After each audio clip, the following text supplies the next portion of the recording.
नमस्कार, आप देख रहे हैं के न्यूज नेशनल और मैं हूं आपके साथ में शोभित पाठक। तो रुक करते हैं महत्वपूर्ण सुर्खियों पर।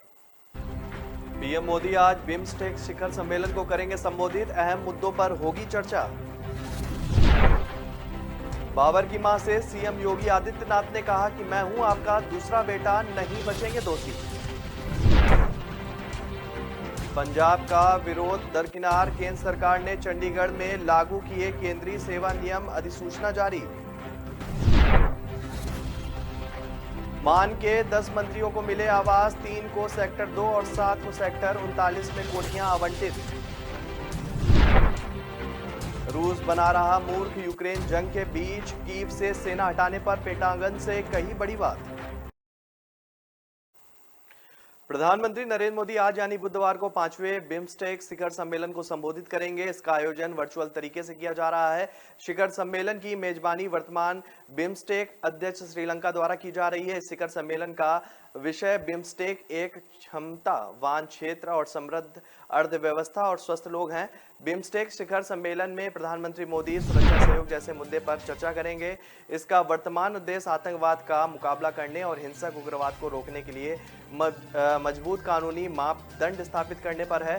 साथ ही कानूनी ढांचे और आपसी साझेदारी को बढ़ावा देने वाले तंत्र की स्थापना करना है, जो कि परिवर्तन एजेंसियों के विशेष करीबी सहयोग की सुविधा मुहैया करा सके। बिम्स्टेक बंगाल की खाड़ी के देशों पर केंद्रीय एक क्षेत्रीय सहयोग मंच है और इसका विकास भारत के प्रयास पर जून 1997 में बिम्स्ट ईसी समूह बांग्लादेश, भारत, श्रीलंका और थाईलैंड आर्थिक सहयोग की स्थापना के साथ शुरू हुआ था। बाद में म्यांमार, नेपाल और भूटान के प्रवेश के बाद बिम्स्टेक समूह जो है वो गठित हुआ। आज आयोजित किए जाने वाले कोलंबो शिखर सम्मेलन में सदस्य देश बिम्स्टेक चार्टर को अपनाएंगे, जिसमें बिम्स्टेक को अंतर्राष्ट्रीय पहचान मिल सके। मुख्यमंत्री योगी आदित्यनाथ ने बाबर की मां और उसकी पत्नी से फोन पर बात की है। उन्होंने घटना पर शोक संवेदना व्यक्त करते हुए बाबर की मां से कहा है कि मैं आपका दूसरा बेटा हूं। रामकोला थाना क्षेत्र के कटघरी निवासी बाबर के भाजपा के पक्ष में वोट देने तथा जीत पर मिठाई बांटने से नाराज कुछ लोगों ने पिटाई कर दी थी। लखनऊ में उपचार के दौरान उसकी मौत हो गई थी। सोमवार रात मृतक बाबर की मां जैबुनुम निशा ने मुख्यमंत्री योगी आदित्यनाथ से फोन पर बात की और इस दुख की घड़ी में उन्होंने कहा कि मैं आपके साथ हूं, मैं आपका दूसरा बेटा हूं। सीएम ने कहा कि घटना में सभी आरोपितों के खिलाफ जो है कठोर कानूनी कार्रवाई की जाए। उसमें कुछ आरोपितों की गिरफ्तारी भी हो चुकी है। उसके बाद मृतक बाबर की पत्नी फातिमा से भी सीएम ने बात की है। सीएम से बात करते वक्त फातिमा भावुक हो गई। सीएम ने उन्हें सांत्वना देते हुए हर संभव मदद का भरोसा भी दिया है। केंद्र सरकार ने मंगलवार देर रात चंडीगढ़ के कर्मचारियों को केंद्रीय सेवा नियम से जोड़ने की अधिसूचना जारी कर दी है। अधिसूचना के अनुसार यह नियम चंडीगढ़ के कर्मचारियों पर 1 अप्रैल से लागू हो जाएंगे। पहले चंडीगढ़ के कर्मचारियों पर पंजाब सेवा नियम लागू होते थे, लेकिन बीते रविवार केंद्रीय गृह मंत्री अमित शाह नियम को बदलकर केंद्रीय सेवा नियम लागू कर दिया गया था, जिसका पंजाब में जबरदस्त विरोध हो रहा है। मंगलवार को पंजाब के कई सांसदों ने लोकसभा में आवाज उठाई कि इस अधिसूचना को जारी नहीं किया जाएगा, लेकिन केंद्र सरकार ने उनकी बात को दरकिनार करते हुए मंगलवार देर रात ही अधिसूचना जारी कर दी थी। पंजाब की नई सरकार में शपथ लेने के 13 दिन बाद अब मंत्रियों को चंडीगढ़ में स्थायी ठिकाना मिल गया है। पंजाब सरकार ने सभी नए मंत्रियों को आवास का आवंटन कर दिया है। वित्त मंत्री हरपाल सिंह चीमा समेत सभी वरिष्ठ मंत्रियों को सिटी ब्यूटीफुल के सेक्टर 2 में आवास मिले हैं। अभी तक कोई पंजाब भवन को अस्थायी ठिकाना तो कोई विधायक निवास को अपना आशियाना बनाए हुए था। और अभी मुख्यमंत्री भगवंत मान के मंत्रिमंडल में 10 मंत्रियों की घोषणा की गई है, 7 और मंत्री बनाने की गुंजाइश है। हालांकि शपथ के बाद मंगलवार को मुख्यमंत्री भगवंत मान के निर्देश पर सभी मंत्रियों को चंडीगढ़ में आवास आवंटित हो चुके हैं। अब आपके नेता जो मंत्री बन चुके हैं उनके घर का पता बदल चुका है। सरकार की सूची के अनुसार हरपाल चीमा, मीत हेयर और डॉक्टर बलजीत कौर को चंडीगढ़ के सेक्टर 2 में क्रमशः 47, 43 और 10 नंबर की कोठी आवंटित की गई है।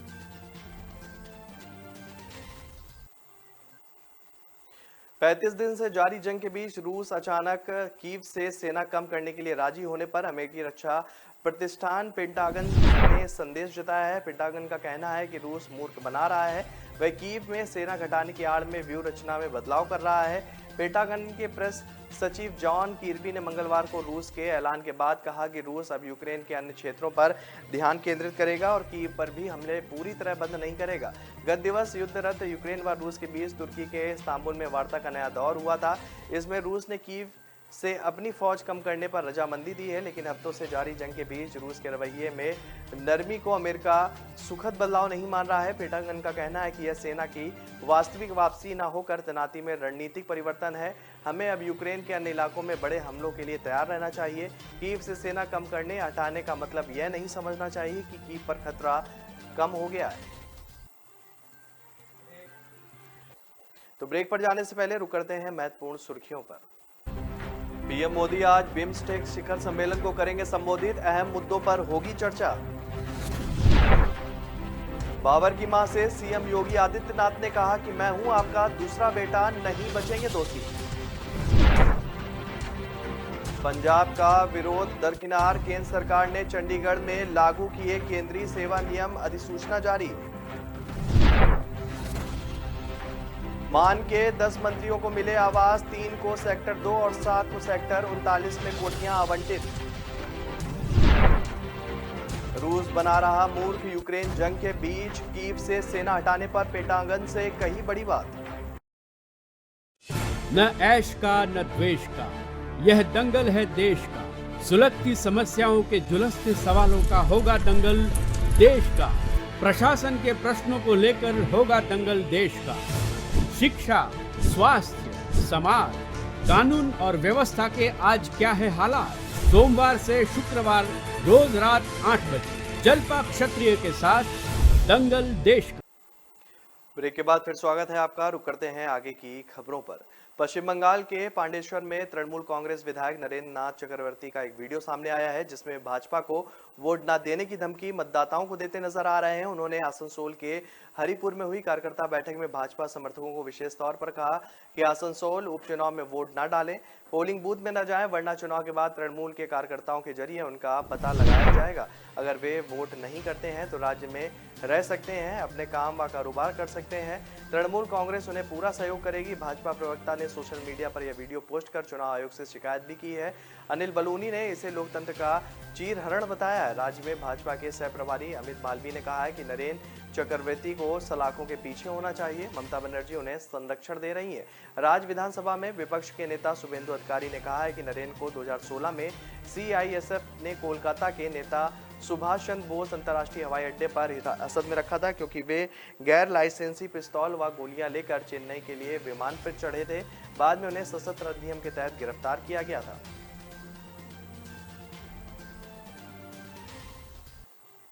देश में कोरोना के मामलों में उतार चढ़ाव का दौर जारी है। स्वास्थ्य मंत्रालय द्वारा जारी बुधवार के आंकड़ों के अनुसार बीते 24 घंटे में कोरोना के केवल 1233 मामले ही सामने आए हैं।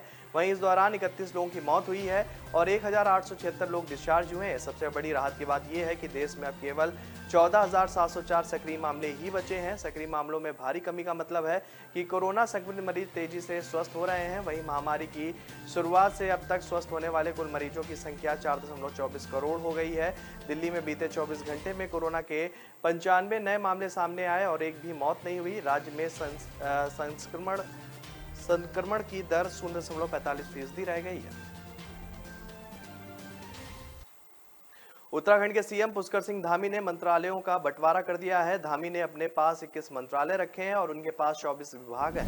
संसद विभाग ने इनकी अधिसूचना जारी कर दी है। सूची के अनुसार मुख्यमंत्री ने अपने पास आबकारी, ऊर्जा, पेयजल, श्रम, गृह, राजस्व, कार्मिक, राज्य संपत्ति, नियोजन, सूचना, न्याय, आपदा प्रबंधन, नागरिक उड्डयन समेत 21 मंत्रालय अपने पास रखे हैं। पिछले कार्यकाल में उनके पास 12 मंत्रालय थे। वह कुल 24 विभागों को देखेंगे। वहीं वरिष्ठ कैबिनेट मंत्री सतपाल महाराज के मंत्रालय में भी कोई छेड़छाड़ नहीं की गई है। महाराज को लोनिप, सिंचाई, पर्यटन, धर्मस्व और संस्कृति, जलागमन प्रबंधन को बरकरार रखते हुए पंचायती राज व ग्रामीण निर्माण नए मंत्रालय दिए गए हैं।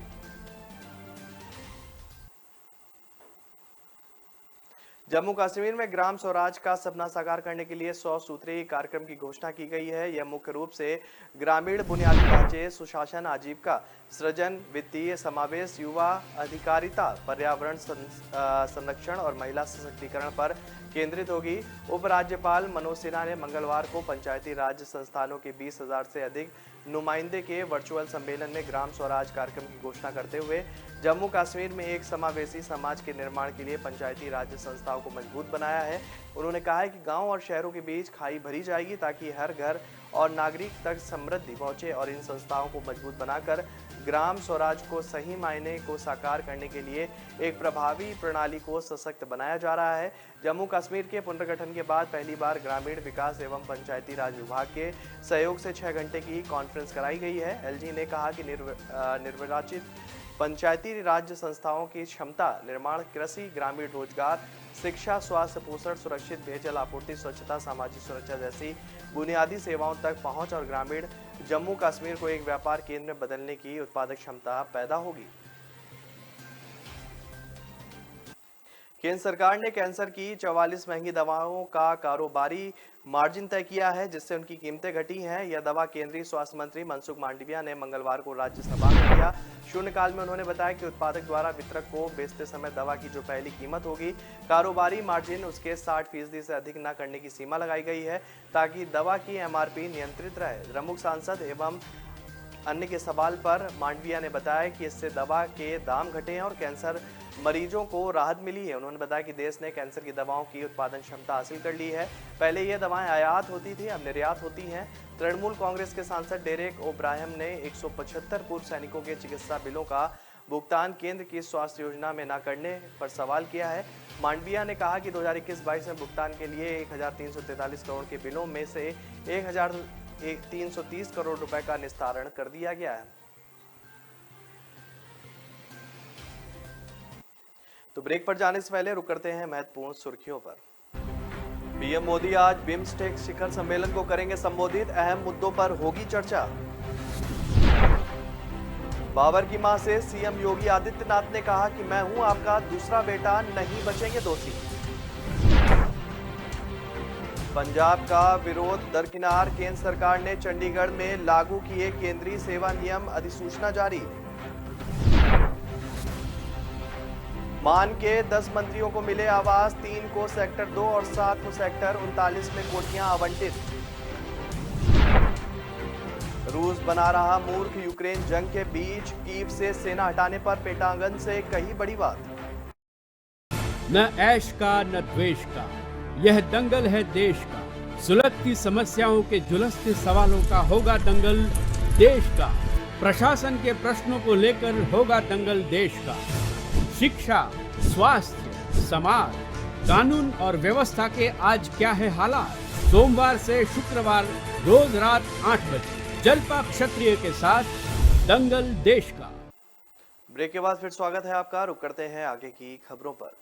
भारत में कोरोना महामारी से होने वाली मौतों का आंकड़ा दुनिया में तुलनात्मक रूप से सबसे कम रहा है। खुद विश्व स्वास्थ्य संगठन के हवाले से केंद्र सरकार ने यह जानकारी दी है। केंद्र ने बताया कि देश में कोरोना से प्रति 10 लाख लोगों पर सिर्फ 374 जानें गई हैं, जो तमाम सुविधा संपन्न अमेरिका से करीब 8 गुना कम है। वहीं ब्राजील, रूस और मैक्सिको जैसे समान रूप से प्रभावित मुल्कों की तुलना में भी हमारे जो है हालत काफ़ी बेहतर है। मंगलवार को राज्यसभा में एक लिखित जवाब में केंद्रीय स्वास्थ्य राज्य मंत्री भारती प्रवीण पवार ने बताया कि कुछ रिपोर्ट ने भारत में कोरोना से मौतों को बहुत बढ़ा चढ़ाकर दिखाया है, जो अधिकारियों आंकड़ों से बहुत ज़्यादा है। उन्होंने कहा कि ऐसी रिपोर्ट अमान्य तरीकों पर आधारित है या फिर उनके द्वारा इस्तेमाल डाटा स्रोत विश्वसनीय नहीं है। पवार ने कहा कि ऐसे अधिकांश अध्ययनों के परिणाम कम आबादी वाले उपसमूहों के सीमित नमूनों से गणितीय मॉडलिंग तकनीकी के जरिए निकाले गए हैं, लिहाजा इतनी कम जानकारी के आधार पर पूरे देश की सही तस्वीर पेश नहीं की जा सकती है और इन रिपोर्टों के आंकड़ों पर यकीन भी नहीं किया जा सकता है।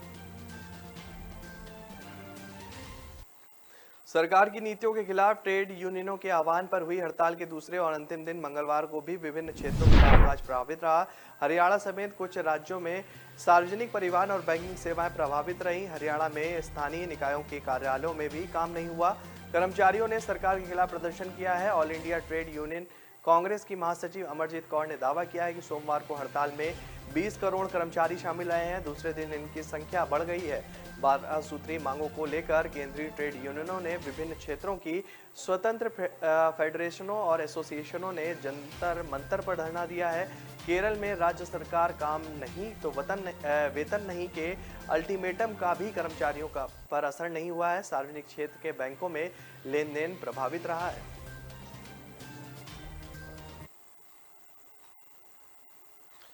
महाराष्ट्र के उप मुख्यमंत्री अजित पवार के खिलाफ कथित रूप से अपमानजनक टिप्पणियां करने के लिए 15 लोगों के खिलाफ मामला दर्ज किया गया है। इसकी जानकारी पुणे ग्रामीण पुलिस ने मंगलवार को दी। इस मामले की जानकारी देते हुए वडगांव निवालकर पुलिस स्टेशन के सहायक निरीक्षक सोमनाथ लांडे ने बताया है कि अजित पवार अपमानजनक टिप्पणी हाल ही में रिलीज हुई फिल्म द कश्मीर फाइल्स पर जीएसटी से छूट को लेकर की गई है। उन्होंने कहा कि बारामती निवासी एक व्यक्ति ने शिकायत की थी कि एक समाचार वेबसाइट के कमेंट सेक्शन में 15 लोगों ने पवार के खिलाफ कथित तौर पर अपमानजनक टिप्पणी भी की है।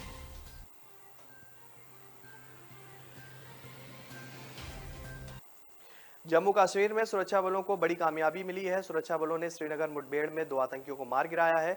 आतंकियों के पास से हथियार, गोला बारूद बरामद किया गया है। साथ ही कुछ आपत्तिजनक सामग्री भी मिली है।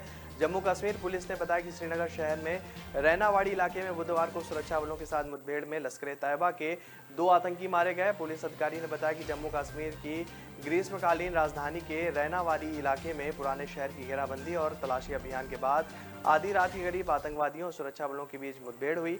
उन्होंने कहा कि मुठभेड़ में 2 आतंकी मारे गए हैं। कश्मीर क्षेत्र के पुलिस महानिरीक्षक विजय कुमार ने कहा कि मारे गए दोनों आतंकी स्थानीय थे। इसमें से आतंकी की पहचान रईस अहमद भट्ट के रूप में हुई है, जो एक पूर्व में पत्रकार था। वह अनंतनाग में एक ऑनलाइन समाचार पोर्टल वैली न्यूज सर्विस चलाता था। उसके पास एक प्रेस कार्ड भी मिला है। सेमपुर बादली इलाके में मंगलवार शाम एमटीएनएल केबल की मरम्मत के लिए गहरे सीवर में उतरे 3 कर्मचारियों समेत 4 लोग जहरीली गैस से दम घुटने से बेसुध हो गए हैं और बाद में उनकी मौत हो गई है। पुलिस ने उनकी जान जाने की आशंका जताई थी। जानकारी के अनुसार शाम 6:30 बजे एमटीएनएल के 3 कर्मचारी सीवर में उतरे थे। उनके बेसुध होने पर एक रिक्शा चालक उन्हें निकालने के लिए सीवर में उतरा, लेकिन वह भी नहीं निकल पाया। देर रात उसके शव बरामद किए गए हैं। पुलिस के मुताबिक सीवर काफी गहरा था, इसलिए बचाव कार्य देर रात तक चला। जेसीबी मशीन की मदद से पहले मेन होल को चौड़ा कर नीचे उतरने की कोशिश की गई, लेकिन बीच में लैंटर आ जाने से काम रोकना पड़ा। बाद में निकालने के लिए एनडीआरएफ की टीम को भी बुलाना पड़ा।